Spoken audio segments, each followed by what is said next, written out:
আসসালামু আলাইকুম, সবাইকে স্বাগতম। আমি মেহেদী হাসান। আজকে কথা বলবো বর্তমান সময় নিয়ে। এই সময়টা খুবই সেনসিটিভ। বর্ষাকালের আবহাওয়ার পরিবর্তন আর সঙ্গে সঙ্গে ভাইরাসের আক্রমণও বেশি।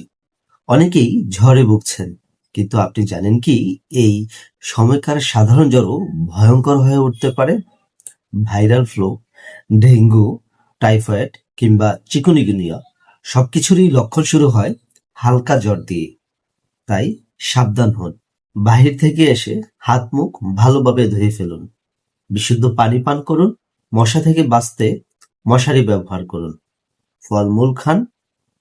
শরীরের ইমিউনিটি সিস্টেম শক্ত রাখুন।